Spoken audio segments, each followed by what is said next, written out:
I'll go ahead and call the meeting to order. If Charlotte joins while we're in, we can just add her in at that point. So I'll start with a roll call. Bob Garrity. Here. Lisa Hearn. Here. Taryn Mallory Babb. Here. Elizabeth McCabe. Here. John Reagan. Here. Brooke Webb. Here. And then we have our staff liaison, Rudy Sukol. Here. Our commission liaison, Andrew Flynn. Hi, everybody. You can hear you.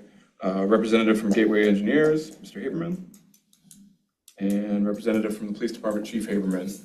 I see that Charlotte has joined online. Hi, Charlotte. We will start with a request for motion to approve the meeting minutes from the February meeting. Do we have a motion?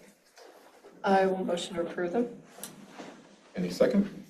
Second. Any discussion? All in favor say aye. Aye. All right, shockingly, citizen comments, we don't have anyone in the room, so if anyone is online that would like to make citizens comments, please raise your hand. We will ask you to unmute yourself and state your name and address. I see Dave Kraut and Kiana Patrick both online. Would either of you like to make public citizens comments? If so, please raise your hand.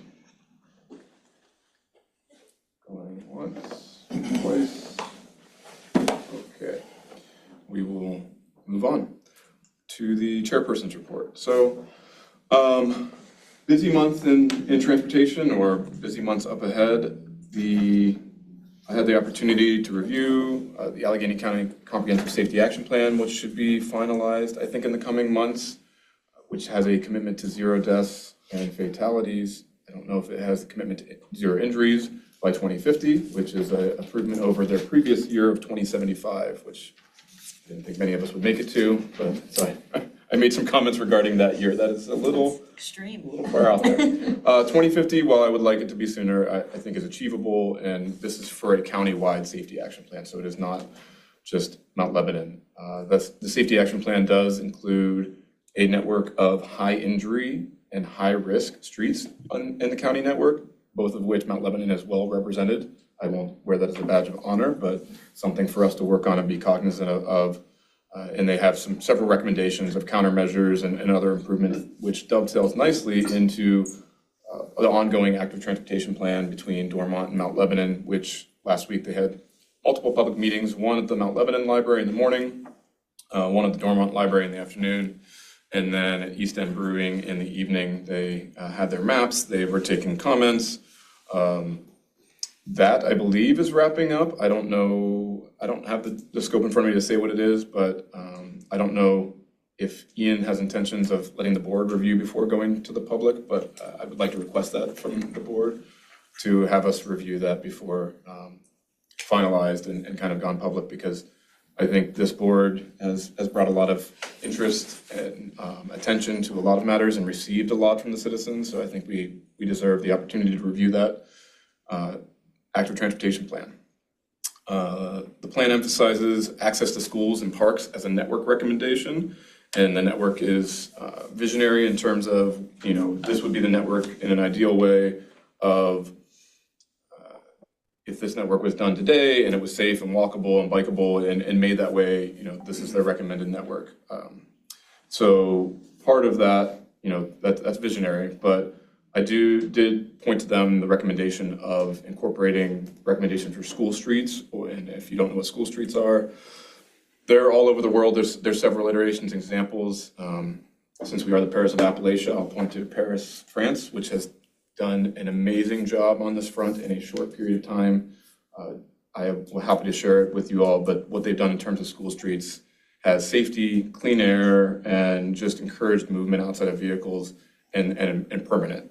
We know how critical our crossing guards are, and unfortunately I know how there's a crossing guard shortage, and I do want to put an item under new business for Castle Shannon Boulevard, specifically near the library and the school go zone. And so crossing guards are not permanent, and school streets are permanent and year-round and 24/7 and 365. Crossing guards don't keep us safe. They're for a very finite period. So I really would love to emphasize the engineering aspect of that. and specifically talk about Castle Shannon Boulevard later this evening. Finally, PRT has unveiled its network refresh and there are implications for Mount Lebanon, inclusive of a new direct to Oakland route, which I believe is called the 035, a truncation of the 36 to only operate Monday through Friday at peak periods. And that means peak periods means 5 a.m. to 9 a.m. and then I believe from 3 p.m. to 7 p.m. But it'll be truncated at the Mount Lebanon station is the recommendation right now. The I think it is the L41 or N41 will run from Mount Lebanon station via Bower Hill Road out towards Carnegie, similar to what the 41 does today, but with some new terminus. And then finally, another route, the N34, runs from Brentwood to Carnegie via West Liberty and McFarland to Banksville, McMonagle, Forsyth to Carnegie. Interesting route, and I would encourage all to go to engage.rideprt.org to check out the network. You can comment on specific routes and weigh in and have your voice heard, and they will work towards final iteration. Go ahead, Charlotte.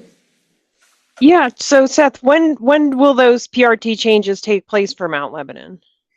So that's a great question. I think there's no confirmation of when those would happen. They're working in parallel on the implementation strategy as they're finalizing the network. So I think the first iterations could potentially go in February, which routes will change in next February, 2027. But that's to be confirmed, and it'll come through the implementation side of that work. Okay, and then when you say Mount Lebanon Station for the 36, you mean the T? Yes. Yep. Oh, okay. So yeah, it'll start and end there and go via Cedar, or it's recommended to go via Cedar Boulevard to Cochrane, and then following the existing 36 routing that is in operation today. But that is a route that. Oh, okay. So it will still go on Cedar? It'll go Cedar to Beverly, or Cedar to Cochrane to Beverly to Banksville. And do its current routing. It'll just only operate Monday through Friday and only at peak periods. So Okay, I gotcha. Mornings and the afternoon commute. Okay, thanks for clarifying. Yep. And so, engage.rideprt.org/busline redesign is the website to see and weigh in, see the network and weigh in on each of these. And I'll send a link to the group after this meeting. With that, I will move to the commission liaison report. I don't have anything this evening. Sorry, guys. Sounds good. Then I will go to the staff report. I don't have much either, just that we've been focusing on street signs, no parking signs that are faded and so forth, primarily in the north section of the community where we swap out signs every year that are faded and need replaced, and just work through different sections of the community. So still kind of in winter, don't want to jinx us. That's almost over. Still in Phil's window, right? Yeah, exactly. So, Pothole season though. Oh my goodness. We've been doing a lot of that too. So, Yeah. All right. Anything from the subcommittee reports? I know policy and street design did not meet. No, yeah, Capital did not meet. No. On old business, I don't have any updates, unfortunately, in the Beverly Road business work, and that's probably good because nobody's here to talk about it that I think we'd want to talk to. So I'll table that, or recommend tabling that for next month. I'll go to B and snow removal changes to municipal codes. John, do you have an update on this? Did anyone read the updated draft that I sent everyone, I believe the day after our previous meeting? I see Lisa nodding her head. So the one that basically showed you had some photos in there as well, so but it showed like how how wide of a clearing zone there would be. Did you not have photos in it? I can't remember. I don't believe I had photos. Maybe I saw photos from somewhere else, or But I think I had photos of it. No, I just added some highlighted sections to the original Word document, mostly to address Chief Haberman's concerns about how do you measure clear width on a sidewalk? So, and that is a real concern, and it was previously, my original philosophy had been like, leave it a little vague, but instead I went and added like actual numbers, but there's essentially a tolerance. Basically, so if you are like if someone would be in like gross non-compliance, like what they've cleared a 1 foot strip, 1 foot is very obviously not 4 feet. So I don't know exactly how the enforcement mechanisms work now, but that is clearly in violation. If they've cleared like 3'6", they're 6 inches short, that's more like a situation where they're given, if somebody complains, realistically nothing happens unless somebody complains, they'd be given a notice, and then after receiving a notice, then they could potentially be fined. So yeah, basically, if it's still a little vague, but it has to be apparent to a reasonable person that it's obviously non-compliant without the aid of a measuring device to check. So grossly out of. So we've talked about this a number of times since the last meeting, and really in different forums and different settings. And one of the things that keeps coming up is, so when we look at it, we have 14,000 households. Out of that, we might have had 10 violations.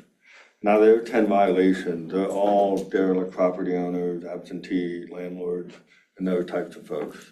So really, we've really talked to fire and inspections, and in principle, the manager agrees, and a number of commissioners have expressed the same just agreement in principle that, inspections has a better mechanism to contact these folks. I mean, we're talking, golden fingers massage, who we have no way of finding out who, without a significant amount of investigative work by the officer who actually had the contact there. And then the other part to that, and I think actually Aaron brought this up last meeting about inspections, absorbing some of this, was the reality is they already have a relationship with these folks. They already have established likely cases in many instances. And so the magistrate also would also see collectively that whole umbrella of behavior. And so that would make a lot more sense in terms of housing it there for those reasons. We don't have anyone that's like a non-compliant malcontent.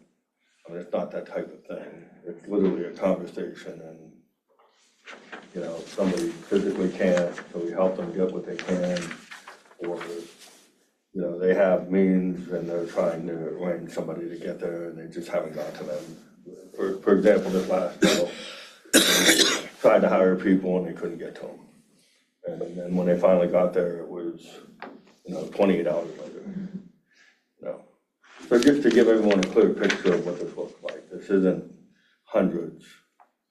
This isn't, some rampant, but what this is it's a few, and last snowfall being an event more than a snowfall. I think we all agree we're not one to base policy off of. It was really an event compounded with 7 days of sub-zero temperatures. I do think that's a very good point, that inspections probably might be set up to contact property owners and stuff. I do think some of the points you're bringing up sort of drifted into a larger scope of policy reform, because basically what I was just trying to do is just kind of make it less vague, because currently there's a lot of room for interpretation for what is a cleared sidewalk. And I was kind of operating under the premise that the municipality is responsible for implementation of ADA compliance. And when the municipality tells residents, I believe the way PA state law works is it's technically sidewalk clearing it's like it's not automatically residents' responsibility, it's a municipal responsibility that every municipality basically delegates to the residents.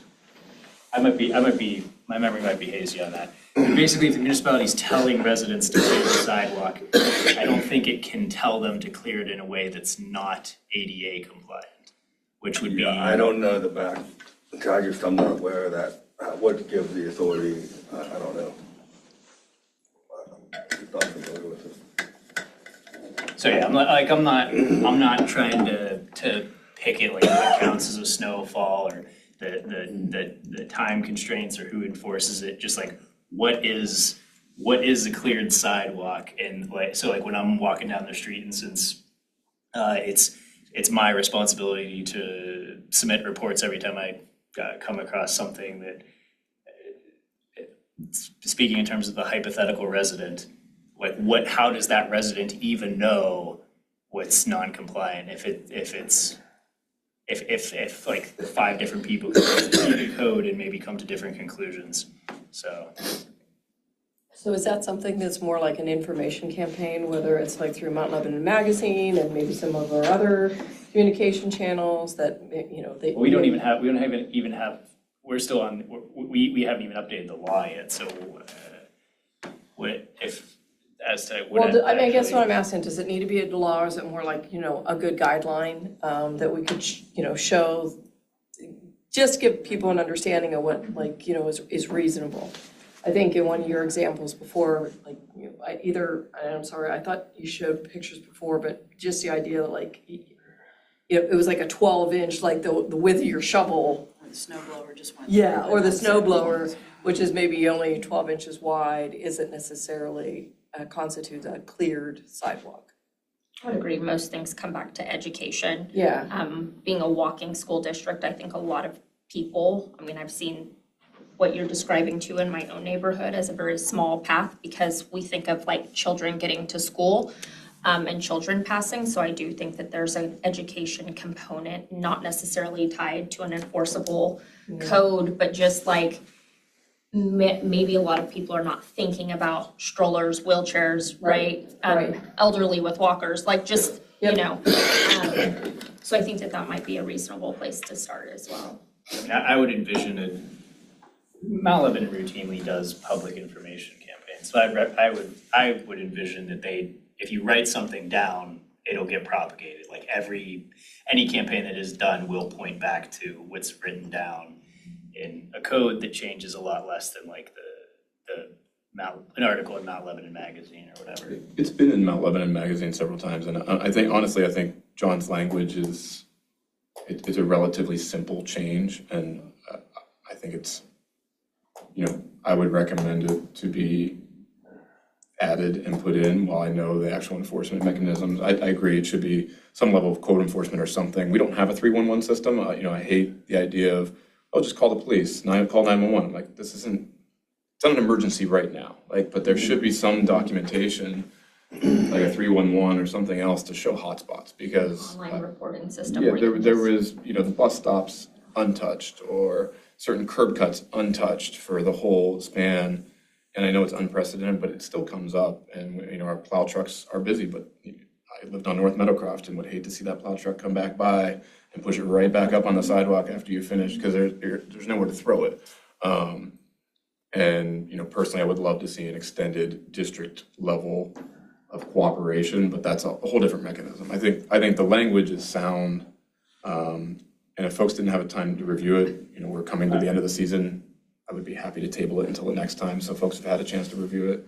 I do want to mention, I just remembered, at some point, I don't even remember if this was the version I emailed to everybody, but it had that basically if a snow plow plows more snow onto your sidewalk, that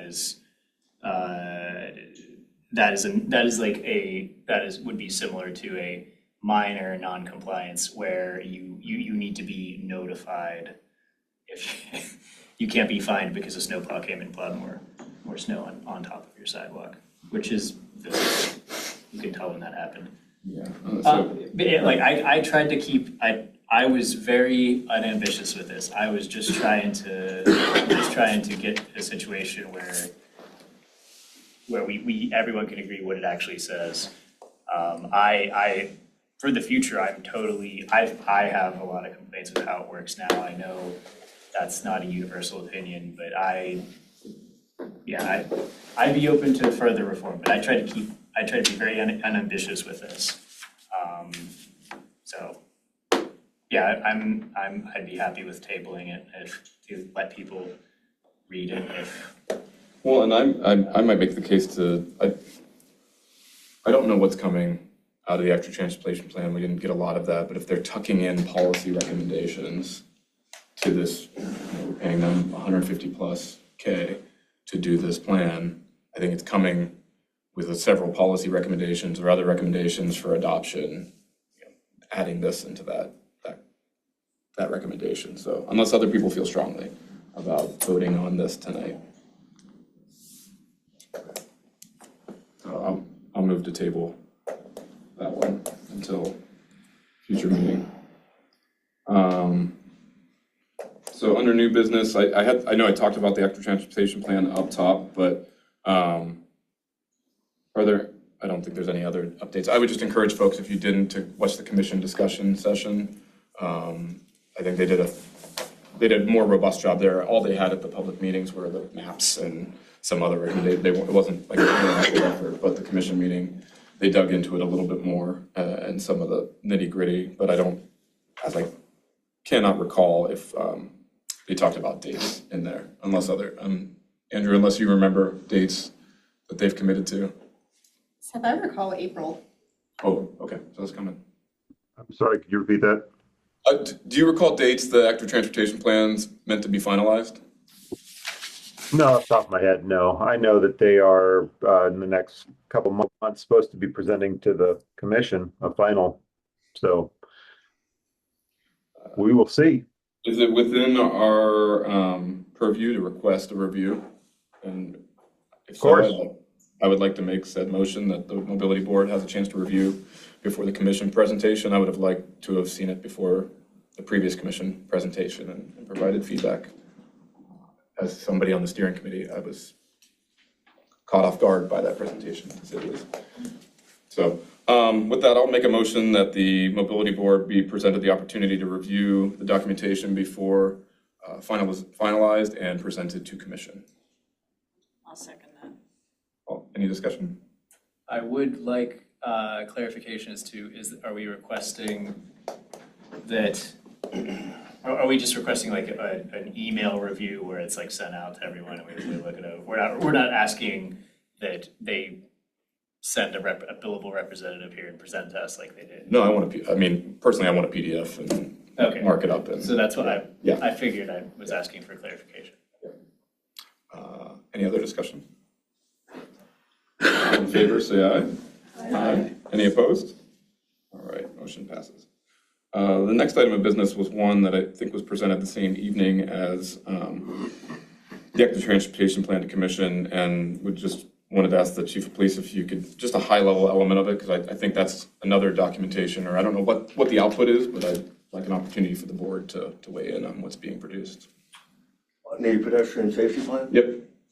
Yeah, so we did a comprehensive deep dive. Really, it started from the beginning of school, as we've talked about, whether it's crossing guard positions. We really haven't done, the program that we wanted to the auspice of a program that's now defunct, which was the Safe Walking Routes. It was a program that was essentially sponsored by the state police, and you had a trainer, a trainer type program that you would go and have different metrics, and you would plug those all in, and you would sort of have what we call quote unquote safe walking routes. That program now defunct, and so we haven't really reviewed. It's been a number of years since we did a holistic review of the 44 positions originally. Now it's 39 posts currently, but a couple of those are double posts, so that's essentially 44 man positions. So So we started there, working with the school district to do that. They, again, were sort of looking holistically, whether it's, there's some problem to come up with school drop-offs because there's so many people getting driven to school now. There's some neighborhood areas that are sort of clogging up with drop-offs that really aren't designed to absorb that much traffic in the morning. And so we're identifying some of those locations. We're also trying to ease the burden in neighborhoods as well by maybe looking at traffic patterns around the schools and everything we can do to say, hey, this is something that we can alleviate the problem with, because we are currently in the midst of each principal is being charged with doing a head count, one in March and one in April, for how many drop-offs they actually see. And then they're gonna do the same with, twice. And then we're gonna get sort of a median understanding of how many kids and how many actual cars are showing up at schools. So which we know is a significant amount relative to the 5,000 students that, we have.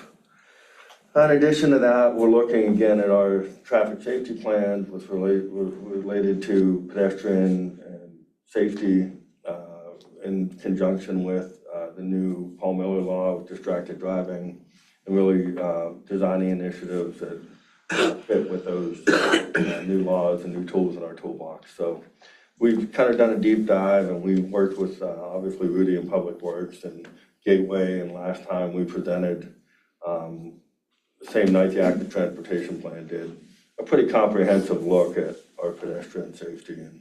And we did a lot of numbers and did a lot of data and did a lot of real statistics. And if everybody is where they're supposed to be, it reduces crashes a significant amount.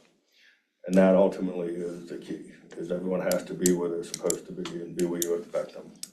And so ultimately, out of the 4 pedestrian crashes on Washington Road, 3 of those pedestrians were where they weren't supposed to be. And so when you look at it, the 3-year reporting period, I think I gave the stats here a couple of months ago. We had 15 million cars travel, 28 reportable crashes, which is reported injury of some type or a tow. And out of that, only 1 of those was serious injuries.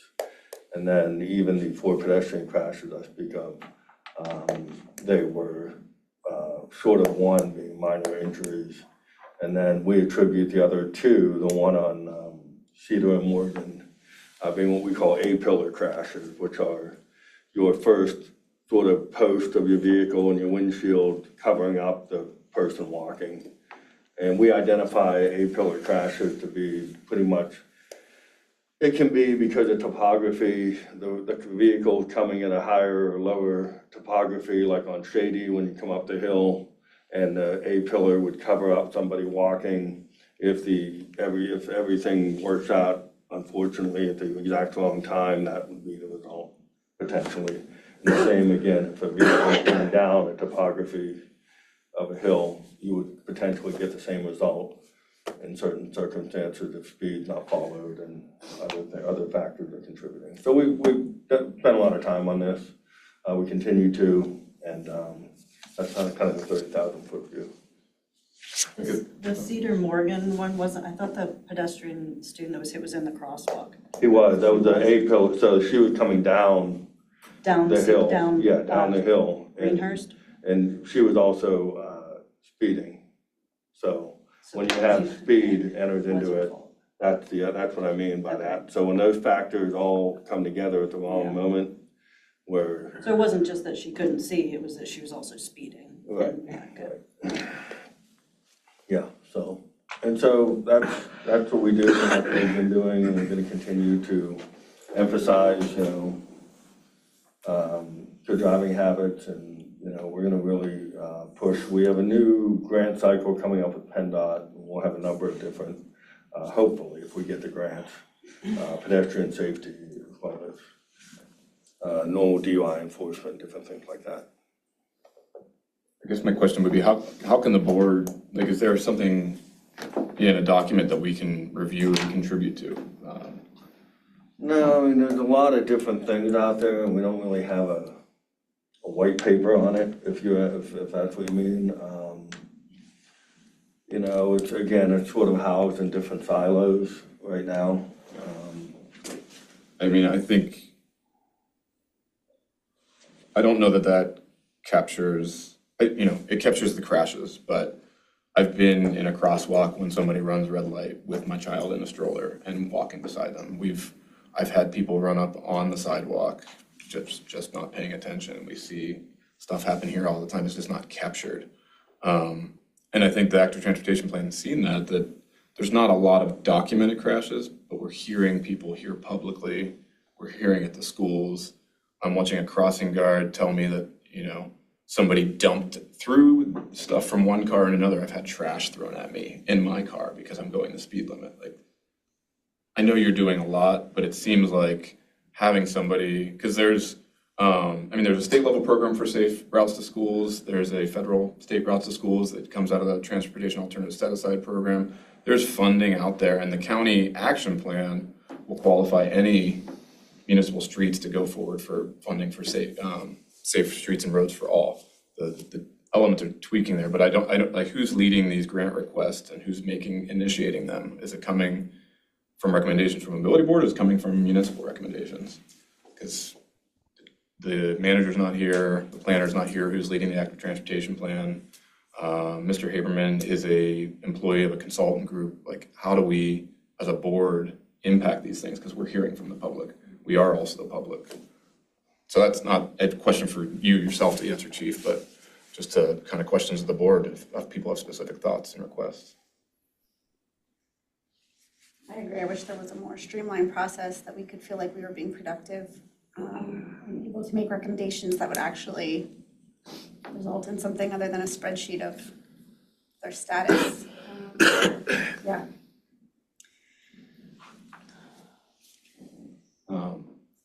I don't know, go ahead, John. I think some members of the commission were saying similar things recently. I'm sorry, that reminded me of something I wanted to ask Chief. The school, my daughter is 2, so I don't have a kid in school.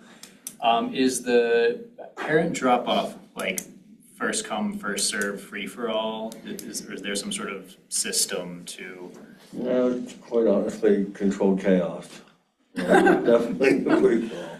Because there's no doubt. There's no like ballet It's not program. there's no time slot or I've anything. had school ballet program, like You it's, just there's get there just when none you of get that. there. So in some rural school districts where everyone drives to school and they have all the parking they could ask for, they are still, at that point, their parking lot is a giant expanse and they don't want kids walking from the cars to the school. So what parents will do is, so basically there has to be a drop-off line even though there's parking for everyone. And in situations like that, I believe, I don't know the fine details of how they work, but there is a rationing of the drop-off line. So you don't have parents like showing up a half hour before they're legally allowed to be stopping their car in the drop-off line to get the good spot. I don't think the go-zones here do not have the space to accommodate everyone that gets picked up and dropped off. That's the nature of it. Yeah, stops. Yes. Park zone. But I would agree. So, ideally, I would prefer we made it safer for kids to walk and more kids walk. Yeah. But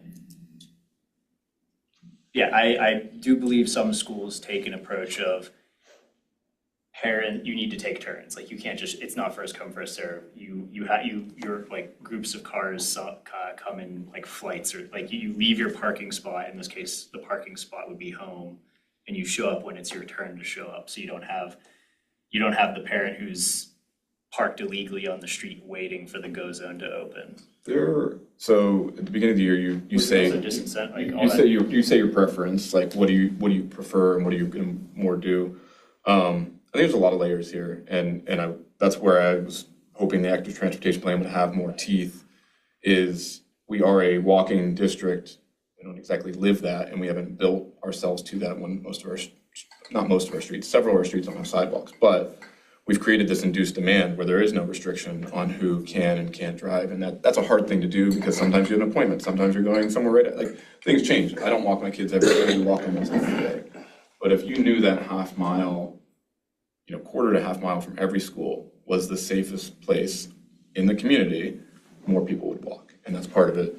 But because we've created this induced demand where it's easy to get right to the front door of Lincoln Elementary School, it's easy to get right to the front door here, people come in, my kids then have to walk through all their exhaust, you watch the purple air monitors spike, drop off and pick up. And then even for pickup in the afternoon, 3:30 at the elementary school, they are there before 3 o'clock. And they all have numbers, and then the school's radioing. We're using people that are trained to educate, become transportation officials, and spend a abundance of their time there. So all of that is to say, I'm where you are, John. We should make it, the least path of resistance is to walk as many people that get there, because it is a fraction of what used to walk to school. Because it's so easy to drive, and now safety's come in, and it's like, it was chaos last year. It's always chaos, but with the construction around Lincoln, it was chaos last year at drop-off. And I think there's more construction coming, so I would hope we could. Yeah, I'll jump in. I agree in principle, right? I mean, I think that there is a demographic shift. We are seeing it, right? Any community like ours that has done this, right, sees a dramatic shift in mobility behavior. That again, Seth, you mentioned, Paris already, right? There are lots of others, right, in the United States that are also experiencing this. So, I mean, the argument that people that won't do it is, I think, consistently proven wrong. When cities do this, I think it's really just a question of how do we get on the journey, right? And again, the active transportation plan, I think, is going to put us in the right direction. I think you're right to push on, our safe walking policy, right? This needs to be under a unified framework, right? We can't have, different, functions within the municipality looking at things differently. Again, as I think you've all heard me say, I've already started pushing publicly for a role that will understand our rights of way as a unified function as opposed to something that each group has to manage separately. Because I can't expect Chief Haberman and Rudy, right, who have their respective responsibilities, to take the whole view. It's not their responsibility. They've got jobs, and they're very complicated jobs already. So how do we again start to shift this dialogue? Because right now I would argue that our staff are working their butts off, and they are doing an amazing job within the framework that we have. What we are not asking for is them to change who they are. We're asking for a framework change, which is again not in their primary remit. And I think that's where I've come to in all of this, is how do we start to resource that dialogue, because that's really where the struggle is. Because I agree with you, right? It's like the safe streets discussions, right? Yes, we need the police insight. We need the understanding from the police department, but that doesn't mean that the police department is going to have all the strategic answers, right? Because they have a toolkit, not the whole toolkit. They have a toolkit, right? Rudy has a toolkit. Mr. Haberman has a toolkit, right? I've got a toolkit. We all got our own pieces of the puzzle here. So how do we start to shift that? And I think it's important to keep pushing on this. I think it's important to keep it framed at a level that we understand that this is systems change, and that right now we are asking everybody to be out of their comfort zone, and not feel like they're being blamed, because we are all trying really hard and we all have a great system already. We want to change the system now. I'm curious if there's ever been like a walking school bus initiative or something similar, being relatively newer to the community. It is a community effort, but I feel like we live in a community with families who have desire and the means to partner together, right? It's not a police initiative or a school district initiative, but it's more of a community initiative that functions as supervision in the communities to walk children to school safely. So, Have I'm you sorry, heard I of it missed before? the, It's like, it's called a walking school bus, and it's like, there's essentially like a meeting spot in the community. Oh, I got you. And then you kind of pass the group, you pick up kids along the way and then pass them off. So I might start at this corner of Castle Shannon, then I'm gonna walk all the way up, and I'm gonna collect more kids, and there's an adult there waiting. And then, you know, we walk up to the school, but it's, I mean, it is a community. That happens, Initiative, that I don't happens know. unofficially. It happens. My kids did that every day in Howe. They all met at the corner. They walked down to the crossing guard, picked up more kids, and they walked all the way up. I mean, that was just. Was there like an adult routine. with them, or is that, seeing that's that, I I mean, feel like. on occasion, you know, if an adult wanted to walk the dog at the same time, you know, they would go, but usually the kids just did it themselves. They waited for each other, and, you know, it was just sort of the tradition, you know, from the kids in our neighborhood. But there was never anything official. They just, the kids older than them did it, so they did it, and they just picked it up from one another. And I know the PTA has a lot on their plate, but I think that would be a great place for it to potentially be housed, because there's so much turnover, right? Like, those kids were all like, oh, we're all right beside each other, neighbors on the street, and they go through that cycle. I think when new people come in, they're like, how is my kid gonna get to school? They would go to the safe walking routes, and they'd be like, these aren't safe walking routes, but. And not to put a responsibility on anybody, but Crossing Guard Joe down at Yeah. the corner of Sleepy Hollow and Country Club. They do a fantastic He job. would have the kids wait there. Yeah. You know, not that he could demand them to wait there, but he said, just hang out here, I'll cross y'all together, and, you know, Crossing Guard It is would be in a I fantastic. think group. most of them They- function that way too. I mean, I watch it daily, right? Yeah, and they know my names, they know the kids' names, they are fantastic. But I think, yeah, something like that where it disperses that need, where people are like, oh no, I've got to drive you to school, because we're, like, instead of getting them to school, you got them to the corner because so-and-so's parent or associated with the PTA is taking them there, like, walking school bus, walking. we also gotta worry about the horseplay when the kids get in groups. Sure, We've seen of course, that yeah. where, you know, now it's who's getting pushed and how many snowballs are being thrown, and, you know. Yeah, we don't have the big community mailboxes, but we used to have kids like climbing up on those and all of those things. But you had made a comment earlier about like the safest quarter mile. There are many locations in our community that are pretty far to walk for either small children, I mean, even high school students, you know, and then so I do think that contributes to some families dropping off. Oh, for sure. And so just thinking about if the goal is to have more families not, or even carpool initiatives, right? Like being newer to the community too, like you don't know anybody, like where can I reach out to? I mean, it's all over Facebook, right? There's all kinds of like, hey, can anybody take my kids to school on Friday? But, or do a ride share People or sent their kids in Ubers, which was, I watched an Uber drive Yeah. through the Lincoln parking lot down to the playground, turn around. That's when they were temporarily parking the teachers on the, like, I was like, why is this Uber driver coming down here? But Yeah. like, There's I get it, like, it's hard, you're really far away. There's a company that actually caters to schools and children's called Hop Skip Go, but it's Uber for kids. Yeah. But I just wonder around like more community initiatives about how can we all work together Yeah. to solve this problem? Because I do think the work that we can do at this level or, you know, any municipality, whether it's the schools function, the police's function, it's gonna take time, money, a grant, something. I think the city of Pittsburgh, I don't know if it's around Wonka School Bus, but they got funds through Safe Routes to Schools or something like that. And I know Bike Pittsburgh put things in. Andrew, you've got your hand raised. No, I want to reiterate, I completely agree with your point. The municipality, the level that we are looking at this right here, right? We have a certain remit and a certain scope. It's like the snow removal, right? There's only so far we can go. Your point that this is also a community exercise is really, really, really important. And whether it's PTAs or it's Facebook groups, right?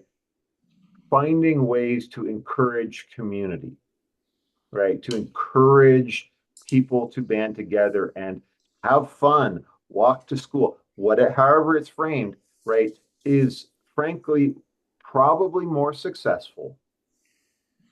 It's a more tactile experience, and it actually relieves the police and public works and the crossing guards, right? We only have so many tools, to attack the problem, so to speak.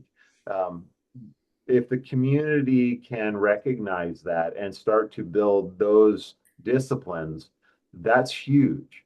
It's hard, right? We all know that. That's why we all look at government and say, hey, go do this, because I don't want to. But how do we find those opportunities and help encourage that, right? Again, I think Move Lebo is a great organization that's doing great things down that path. I think the PTAs have had these conversations also. But to your point, right, it is a community exercise, and community evolves and changes and grows. And you always have to have those parents who are engaging or the adults who are engaging. And maybe that's, something we need to think about, is how do we support those walking school buses or whatever the programs are that start to build traction, and understand them as mechanisms that we can work with, but we as a municipality are not responsible for. We want to encourage and support and provide the framework that they can be successful. But they need to be stepping up as well. And we need to create room for them to do that. I just wanted to add something to that point about it being a community-led. I agree. I think, though, we need to change the narrative overall. I've been approached several times about doing a walking bus or even a biking bus. And to me, it's unpleasant enough walking my own kids to school that I'm like, oh my gosh, why would I want to walk more kids on this walk to school? I'm just being honest. Like, it's hard enough getting my own two up the hill. But that's just my experience. Not everybody's, the point is to change that narrative and motivate. We need to inspire the community. Creating a space, really showing our, as a municipality, putting people-centered design first. Make one project, one significant change in the community, and it will light people up to think like, oh my gosh, like, did you walk along there today? Did you see how pleasant that was? Nobody wants to walk around here because it's not fun. It's not safe. It's just a stressful experience, and we can't change everything overnight. But if we just did one project from start to finish and we just owned it and it inspired people, I really think we would see a change. I think we would motivate people to walk, and we just take it one step at a time. But the problem is we're not taking any steps. We're just talking, complaining, talking, but no steps. And I think as a board, as a community, we need to take a step. I would also like to push back on the government versus community solution too a bit, because when it was snowing, I cleared a lot of sidewalks that I had no responsibility over. I did my part as a member of the community, but in this case, like the drivers have a government solution, so we've built the go zones for them. I guess there's some level of staffing from. It's the schools that take. No, there's a lot of infrastructure around it, and there's little around walking. So if you're driving to school, everything is built by the government or run by the school for you to get there, but for people walking, the answer is crossing guards at select locations. If I don't want to cut anyone off, but I wanted to get to the next point. But if you haven't seen the bike bus, specifically Sam Balto, Balto, he's based out of Portland. He's a former PE teacher, but he operates Bike Bus World as a website. He's had Justin Timberlake join their bike bus. He had Benson Boone, who my daughter was a big fan of, participate in the bike bus. And then, is it Zara Larson? I don't know if anyone knows. Some artist I didn't know, but the kids were very excited. And I think it's currently 1 day a week that he runs this bike bus, has like 200 plus kids. It is the best videos. It's so fun to watch. We have topography, but I live a quarter mile from the school. My kids, if I knew that quarter mile was safe and partially closed to cars, but open for kids, I would do it in a heartbeat. But to Beth's point, already getting my kids out the door, and when I ride them to school, even though they're banned from riding to elementary school, but we rode to the playground this weekend. It was me stay on this side, a car's coming this way. It is a chaotic experience, and I think our kids deserve better, and we do it too. So, yeah, no solutions there, but I think pushing, and I guess a final one would be, I know it's budget season, I don't know what it looks like, I don't know what the numbers look like, but Andrew, if there's anything you can share with the board ahead of budget season of what we can support, endorse, what have you, because I imagine that's what the request is gonna hinge on, is budget to potentially staff somebody. I have not heard anything on budget yet. We probably won't hear anything until mid to late summer. Okay. Well, with that, I would like to go to Castle Shannon Boulevard and, Beth, not to put you on the spot, but maybe to put you on the spot, can you give a little context about your recent experience? Sure, yeah, so, where to start? My daughter, she's 8, soon to be 9, and she wants to walk home from school. But as you know, I don't feel it's safe for her to walk all the way home, so we came up with this plan where she would walk to the library. And she would go out the back of her school, walk along Mellon, and only have that one crossing across Castle Shannon Boulevard. It's staffed with Tracy, who's this amazing crossing guard, and she would meet me inside the library. We've been doing it for weeks. Last week, she came into the library upset, saying that she was almost hit by a car. And so I was confused as to how that could happen because we've mapped out, and I mean, I preach safe walking, like how did that happen? Turns out there was no crossing guard at that crossing, and I never anticipated that that would be the case, but it was. We didn't have a contingency plan, so she walked herself across the road. I sent an email, Chief Haberman and Mr. McGill looked into it and provided feedback, which I appreciated. And it turns out the crossing guard was not able to be there. She's been sick. There was a police officer at that station, but had to be pulled off because of a traffic accident. And so when that officer left, that meant 200 plus kids were then left on their own to cross there. That's a mean crossing to our library. And to me, it just felt I was crushed. Here I am in our community, an advocate for children, doing all of this work, and my own child is almost hit. Like, if it can happen to my child, I know it can happen to anybody's child, but it just felt like an extra, like, how could that be? Like, we're so thoughtful. So here we are talking about go zone and wanting people to walk, and I can tell you right now, my confidence is shattered. Like, I sat there just so nervous about her. Now I look to see, is it a crossing guard? Okay, I'll wait inside. If it's a police officer, well, I think I'm gonna go down because I'm afraid they may not be there to cross my kid. And so like we can't have that happen. So basically what I was saying is the system is broken. Like when I'm talking about changing the narrative, inspiring people, we have to be creative. We can't just keep sitting here. The Castle Shannon Boulevard, oddly enough, is a state-owned road. So it's not an easy place for us to change. We can't just go and paint and modify. But, and we've talked about this, and I'm not sure if it's at this board, but other conversations I've had about the official name is the Highway Transfer Turnback. And basically, municipalities can apply to PennDOT to ask to take back a road and make it a municipal-owned road. And I believe there's even funding allocated for municipalities to do that. If we did something like that on Castle Shannon Boulevard, imagine like what we could achieve in that space by redesigning it, making it safer. We're not going to rely on an individual to cross kids. So it makes it safer, but it also is going to create another space within our community. Imagine like being able to close off Castle Shannon Boulevard right at like Washington Road for a farmer's market or an outdoor concert or some kind of event, because now you have that really nice flat space. You've got the library, which is one of our best community assets. You've got the playground at Washington Elementary. And now you have just this really nice, shady community space, shady as in tree shade, not. So it just really got me thinking about, it was a very upsetting experience. It really, really rattled me as a parent who's just very mindful of this.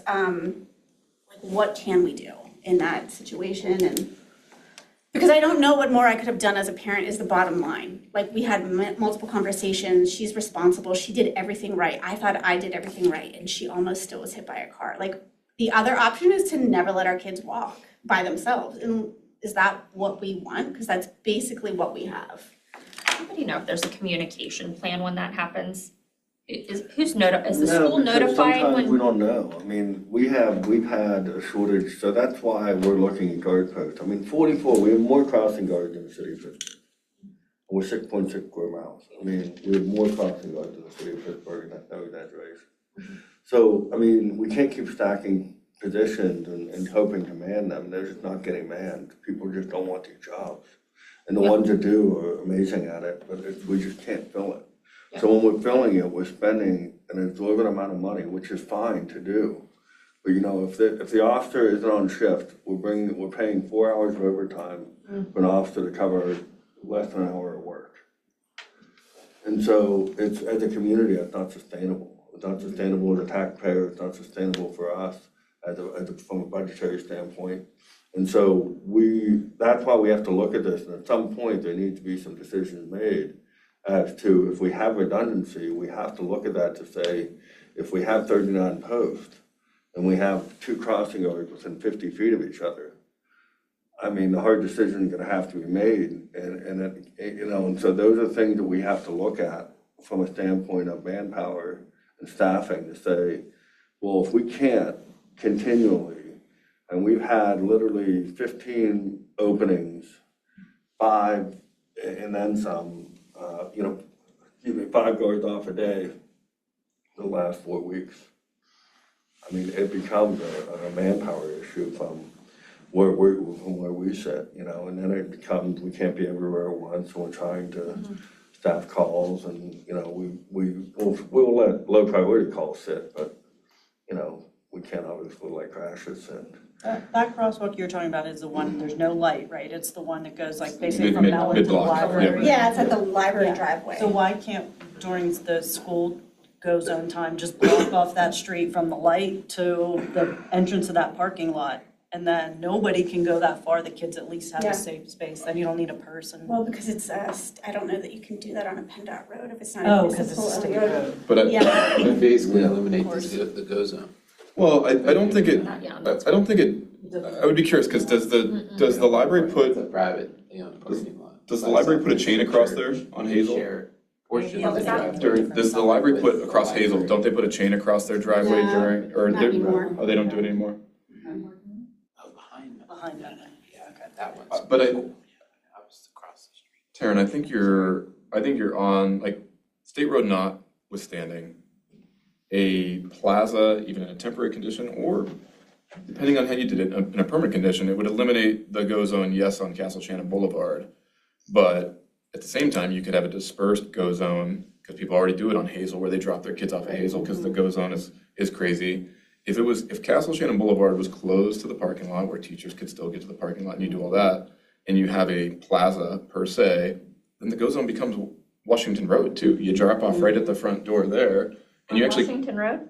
well, like, the kids would get out of the car and I mean, it sounds crazy, but it would take change, and you disperse the drop-off area a little farther, like Hazel, and they have if that driveway was closed or whatever, what have you, and they are gonna walk, you're dropping off in Hazel, and they're walking safely right down to the next plaza. I think that's the change that I was hoping the active transportation plan would push towards, because I think it could work. It does take changing the network and changing our mindset. Like, it's always been this way. It's a state road.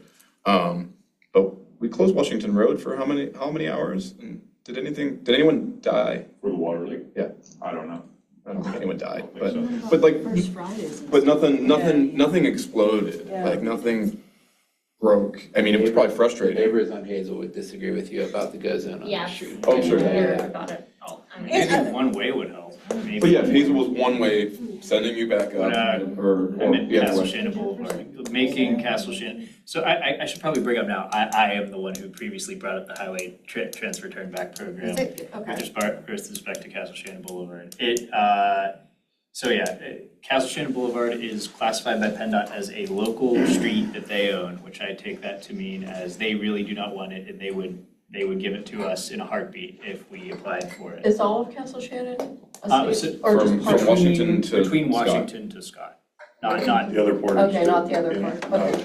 No, it is. Yeah. It's- The entire length of The Castle whole- Shannon Boulevard. Washington the Scott. portion, the Road. portion I'm talking about is from Scott to Washington Road. Right, That's the whole thing. One thing, but we'd only be looking at taking No, back take the. a look. so I believe what I was told in the past was that costs money, you need a good proposal. So I've been collecting like my little dream list of improvements to Castle Shannon Boulevard.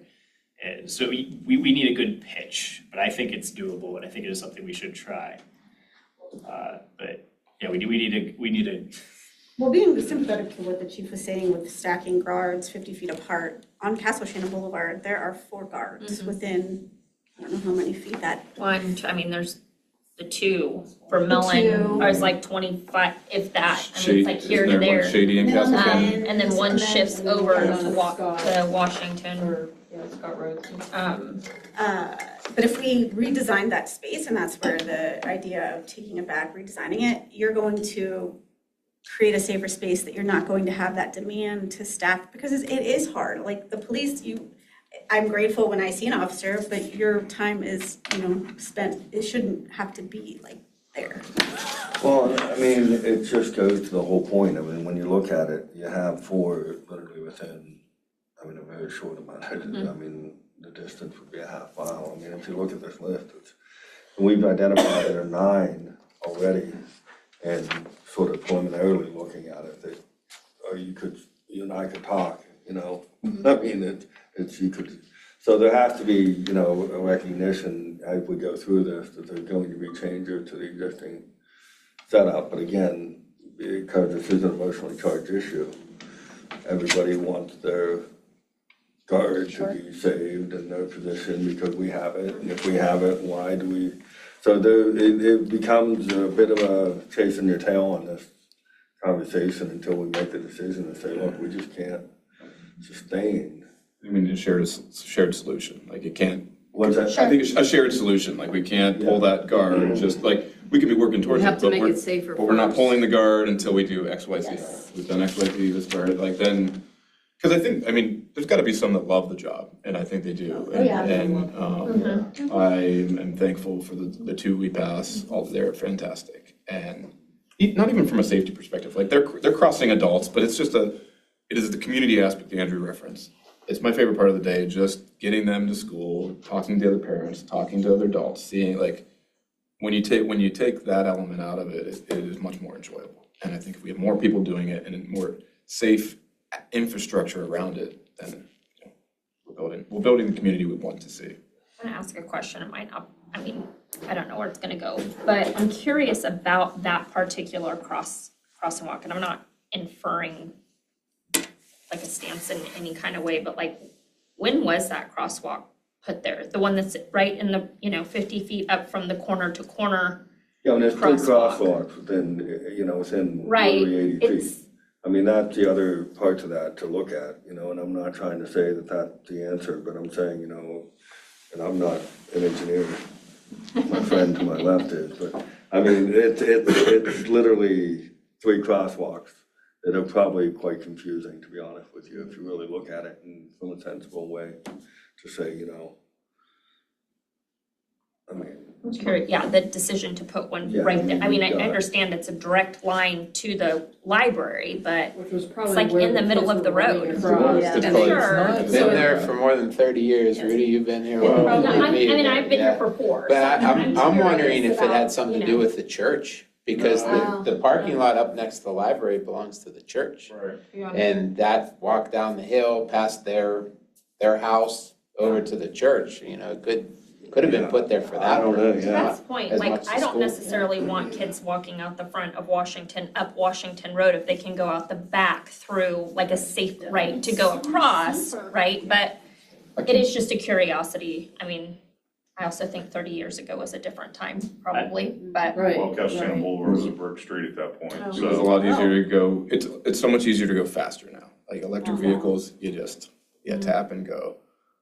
I had a beater growing up, so it would rattle if you got going too fast. But Castle Shannon, I can't believe it was a state brick It road. was, and when they redid it, probably 15, 20 years ago, and changed it from brick to asphalt, they actually added some of the there wasn't a crosswalk down at, there was only one crosswalk at Shady Drive East, and a lot of the cross streets didn't have crosswalks on them, and they just added them in, so. We take it back, the brick, it looked really good, actually. It was loud, yeah. And slippery, and slippery. And slippery. No, those bricks, yes. In 2014, it was brick. In 2015, it was fresh asphalt. Yeah, there you go. Right around that. I didn't realize it was that recent. Yeah. Yeah, 2007 has the brick street on Google, at least. But Brooke, as principal of Washington, I mean, you can see how much safer it is for kids to exit. Even if they come out the front doors, they can circle back through the playground and kind of like. Yeah, I mean, both routes have their pros and cons. I mean, out the back too is also putting a bunch of kids through a parking lot.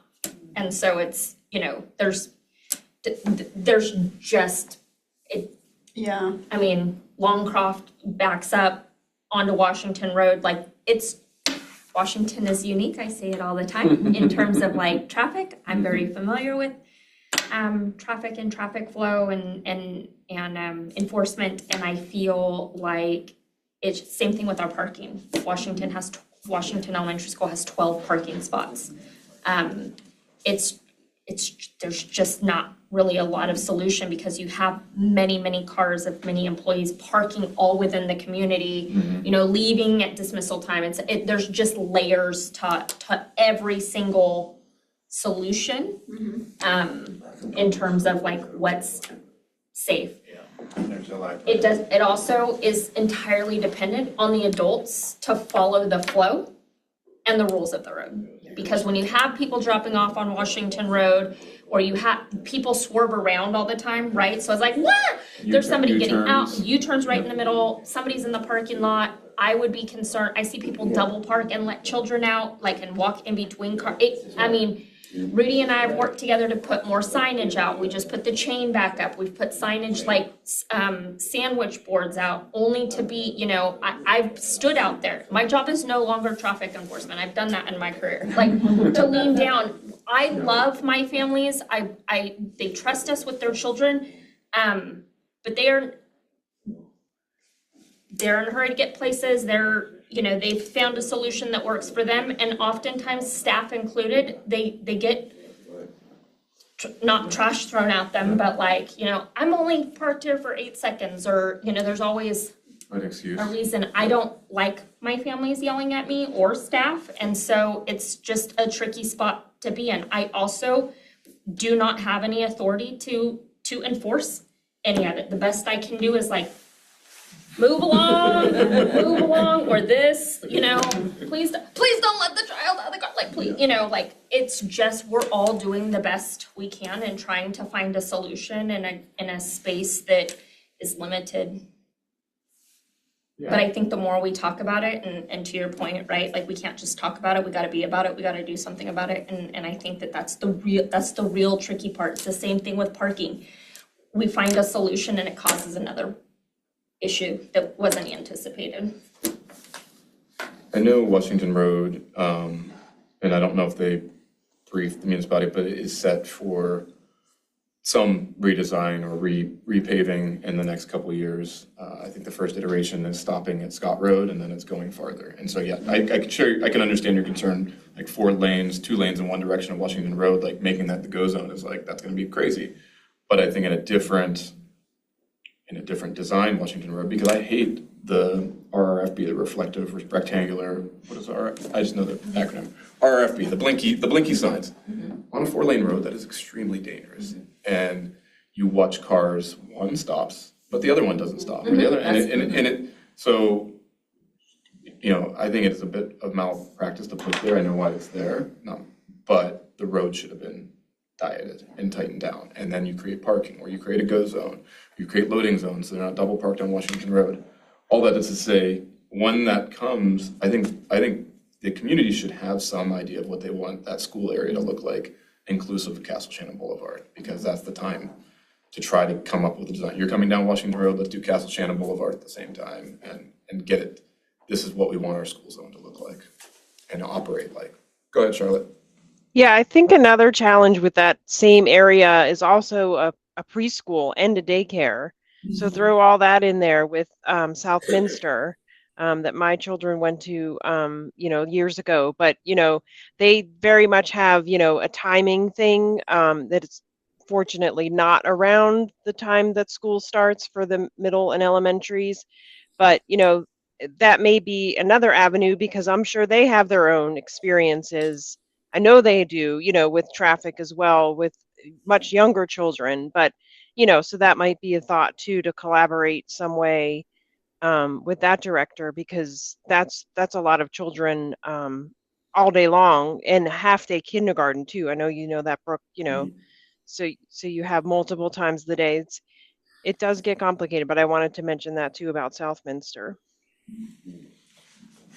So the unfortunate thing is, we talked a lot. I don't have a solution tonight other than, I don't know if we make, I would certainly like to hear from staff what concerns you have from a take back, because I think in my mind, I look at Kelso Road that touches a county road on either end, and we jumped through hoops to try to do something on Kelso Road, and we ended up with paint. It's like, the community wants more. I think one way is to bring a road into our control, but at the same time, we control a lot of roads, and we haven't changed things like Beverly Road either. And so I don't know, staff thoughts on a transfer and take back? A take back road? Yeah. I mean, primarily it's future cost of maintaining the road. I mean, that's really what it comes down to. Yeah.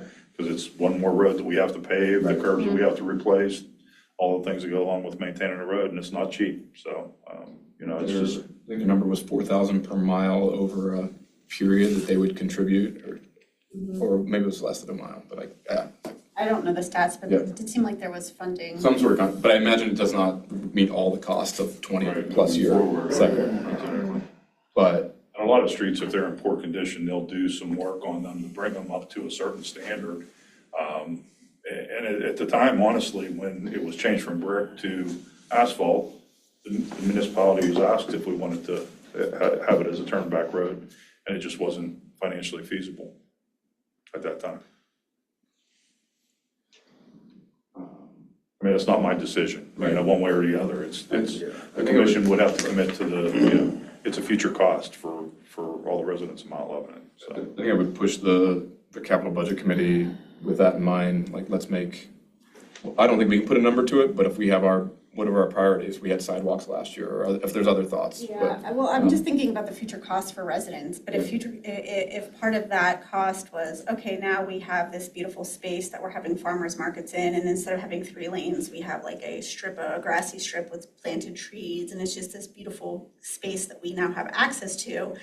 As a taxpayer, I would be like, great, this is way better than like kind of cramming into the small parking lot for a farmer's market, or I don't know, I think there's more to it there than just the cost, because we live in a community where a lot of folks, like, financial concerns aren't like the biggest issue that our community faces. And so but a lot of people want green spaces, they want community spaces. So I think we can't just look at like the maintenance of paving, we can't let the future costs prevent us from making these changes that the community ultimately wants.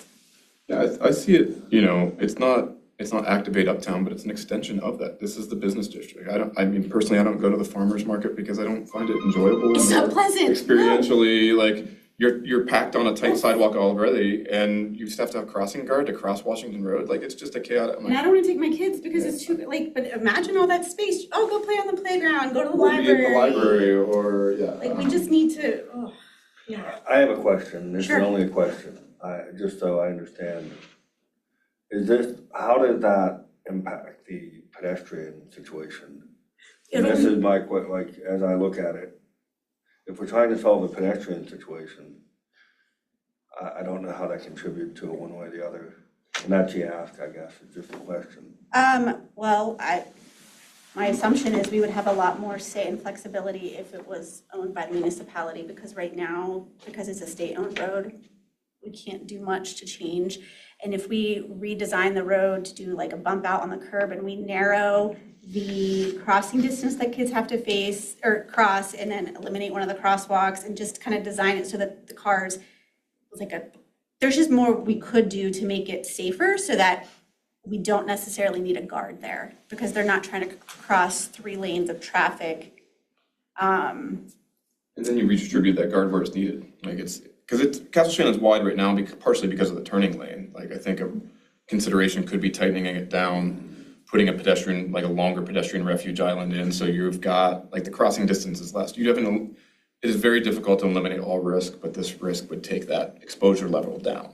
It takes the exposure level down, but it's making it's more obvious what's supposed to be happening in there as a driver. Like, oh, there's a bump out here, I can't just blow through here, I need to stop. And, if a kid's trying to cross, like, 1.5 lanes of traffic versus 3 lanes of traffic, it's gonna be a lot safer, I feel, as a parent, and, Even raising that intersection, That's what I honestly, was thinking. like, yeah, if it was under our control. yeah.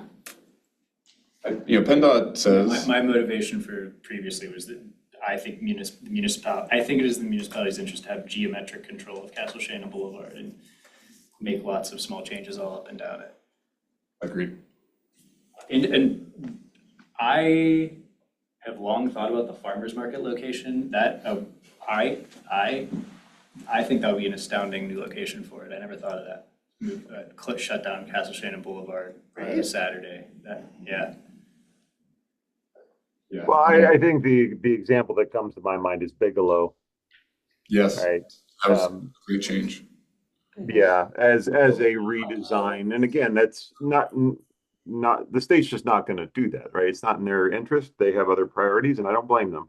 Yep. But again, I think this is one of those exercises of, if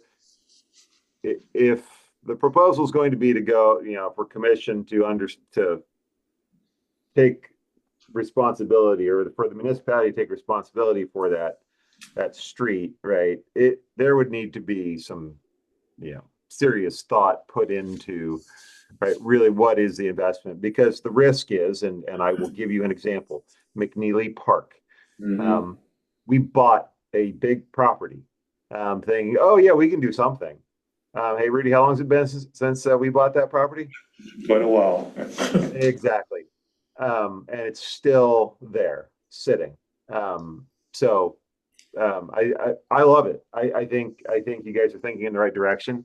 I'll say McNeely Park is not in really Mount Lebanon proper, so I would have advised you against that, but. Well, I would have too, but someone made that choice, right? And we don't understand it. The same thing can happen, right?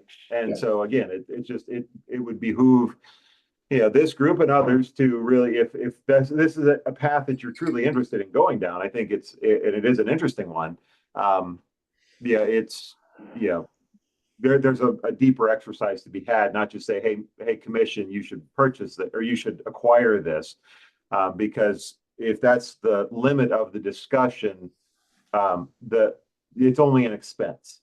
Acquire and reimagine. What is the quote unquote revenue opportunity? I know this isn't intended to be a revenue opportunity, but there are valuable offsets to doing this type of program, but that would require additional capital investment, not just the maintenance of the asset as it stands today. What is that? Right. And I'm not asking this group to go out and figure that out, but this group should think about, if this is an exercise we want to go through, then maybe the proposal is that there should be a study as to what is possible and what would the opportunities be for the safety, for the economic vitality of Uptown, et cetera, were a revitalization of that right-of-way corridor to be undertaken.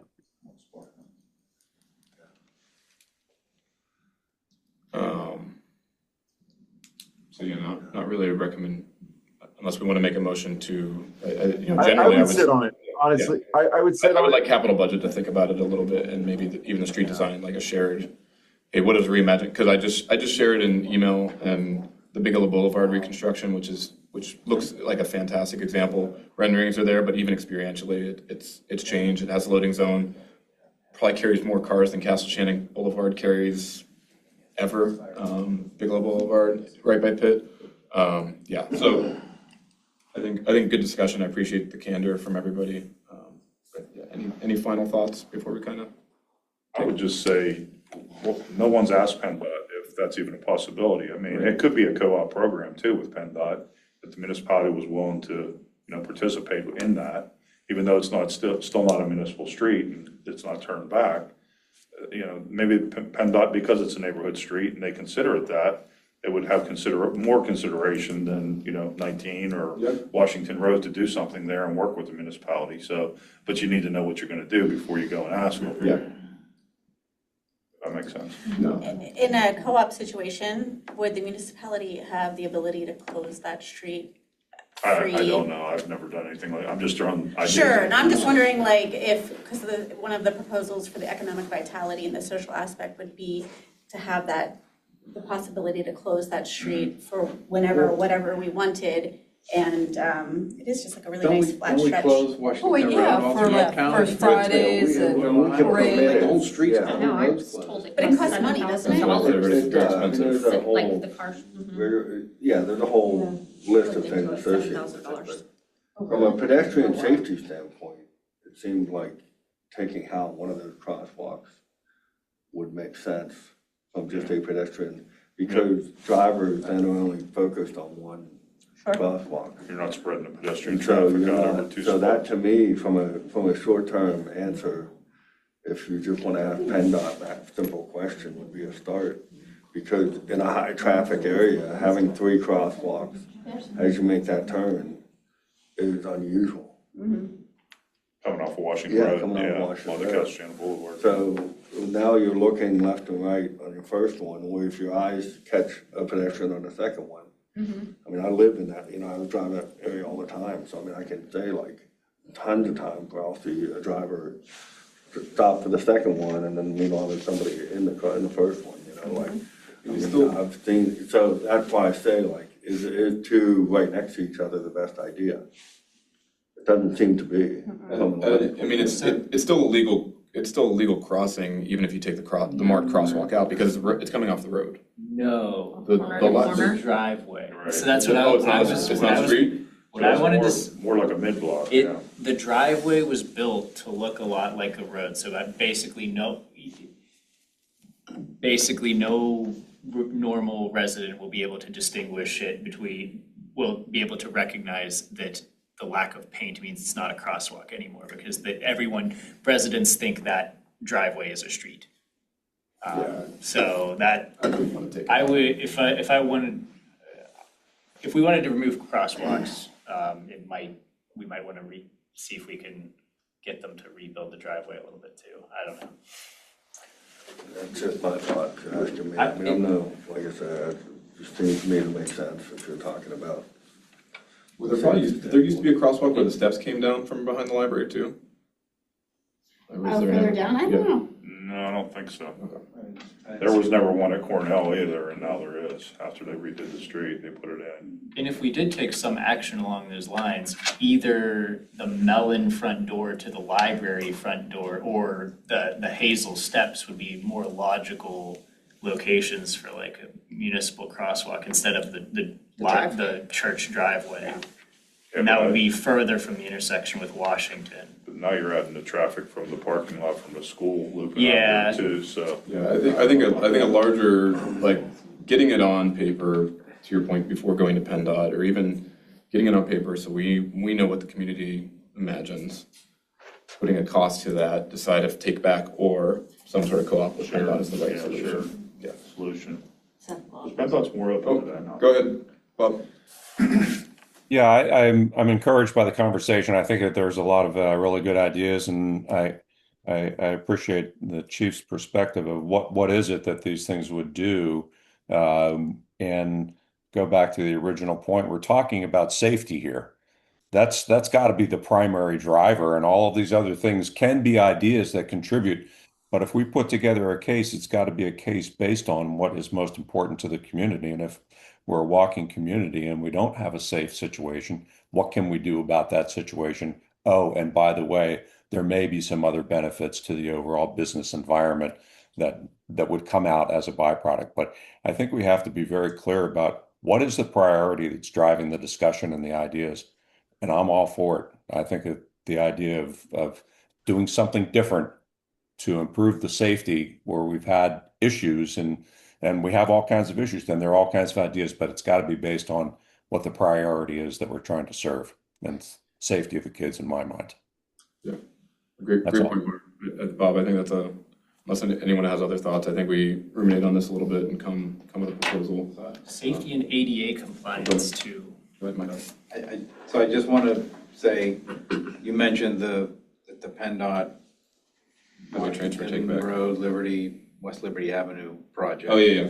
So then phase 1, the northern half, Yep. essentially from Scott Road all the way to the Liberty Tunnels. Yep. is complete, it's designed, and it's gonna be let this summer. So through Dormont, we just met Monday morning with. When they talked to the transit agency. Well, that I can't answer. But the reason we were there Monday morning is because there's been little transparency with the municipality up to this point. So Ian reached out to PennDOT and said, we know you're gonna be rolling into the Mount Lebanon section. We want input from the beginning. Yep. So it was actually a pre-scoping meeting. So they don't even have a consultant yet for the bottom half. They're going through the process of selecting a consultant for it. But in We the saw Dormont, concepts in the fall, and so, yeah, I need to follow up on that, because when we talked in the fall, they're like, next step is to talk to the public. so I They didn't didn't see say the anything about plan. finalizing anything. I haven't seen the plan for the northern part, but it's apparently through Dormont, and they have worked this through there. They're actually gonna be eliminating parking on one side of, I don't know which side, but one side is gonna be completely I think it eliminated. switches. And then it'll be a 3-lane section, so it'll be 1 lane in each direction with turn lanes at intersections.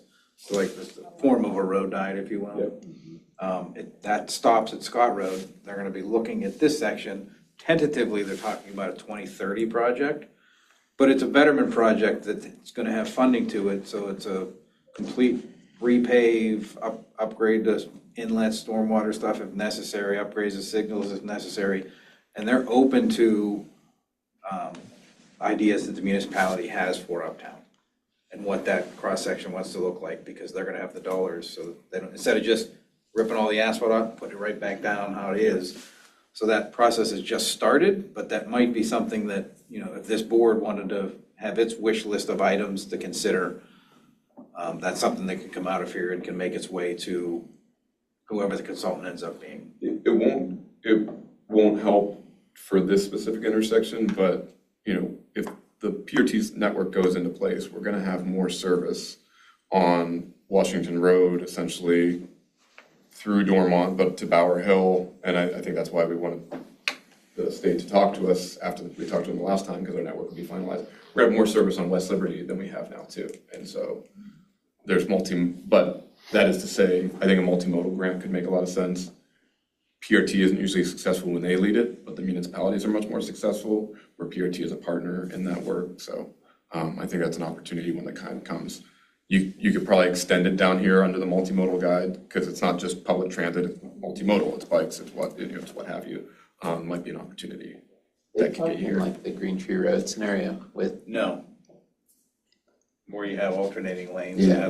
That's not what they're doing. Having grown They're- as a green. they're tree, fun you experience. know. Their data that they've collected, actually the section from, call it Cochrane Road to Bower Hill Road, the ADT through Uptown is actually some thousands bit lower than it is north of that and south of Cochrane. So either people are, you know, peeling off They feel from Cochrane Cochrane and Scott. or peeling, or coming back up at Scott and McFarland, or one way or the other. But the section in here, the volumes are a lot lower. Yeah.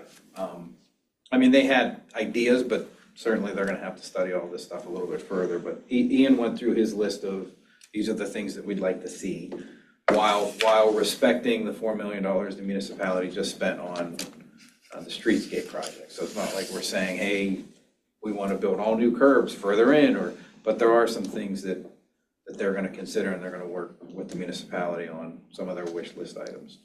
So if there's things that come out of this board, it can make its way to that as well. Doesn't mean that it gets incorporated, but at least it gets them thinking. Gotta bring the cash.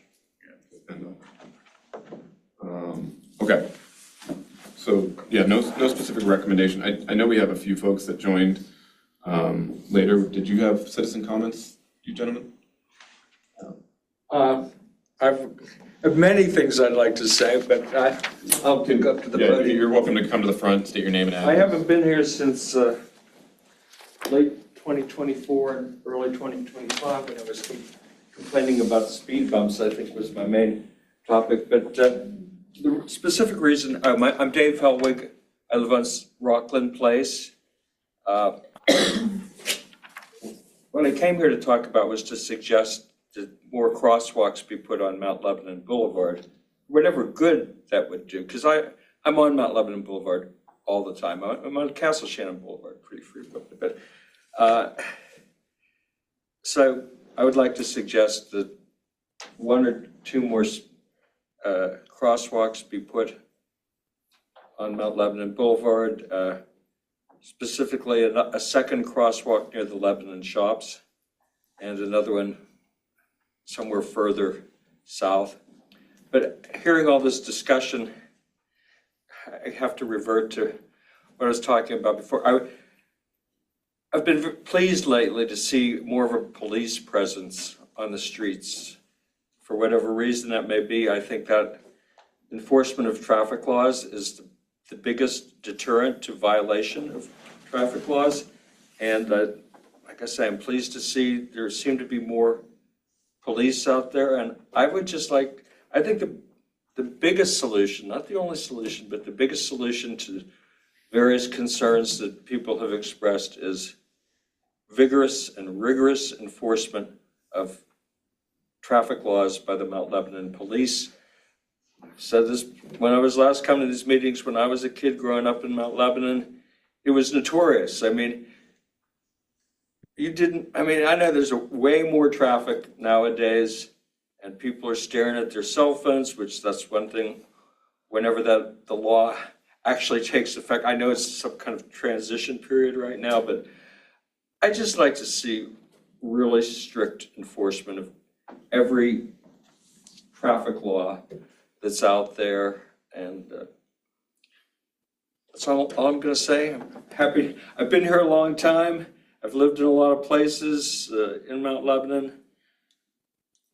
Apartments, duplexes, single-family homes all around it. So anyway, that's what I get. I think the portion of Mount Lebanon Boulevard you bring up might be in Castle Shannon. From the Hampshire House all the way to Mount Lebanon, or Castle Boulevard. On both sides? Yeah, they, I mean. I know, we traded the golf course for the Lebanon Shops. Brilliant decision, right? But I didn't realize that on the Starts like the McDonald's. the west side that's in Castle Shannon. It goes behind the businesses on the McDonald's side, or I guess. Okay, the well, northern side, yeah. I did not realize that. I've learned something.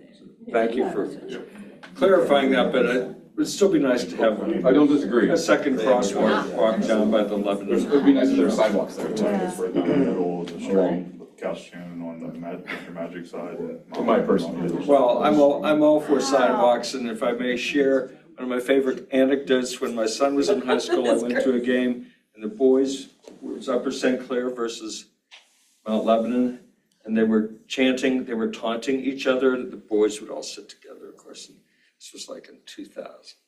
And they said, Upper St. Clair boys are like, we have buses. And the Mount Lebanon kids responded, we have sidewalks. And I'm very pro sidewalks. Thank you for letting me speak. Yep. With that, I will make announcement for the next meeting is scheduled for Tuesday, April 7th. Same place, same location. I would make a motion to adjourn. Would anyone second that? Seconded. All in favor, say aye. Aye. All right, meeting is adjourned. Good night, everybody. Thank you all. I turn in. Night.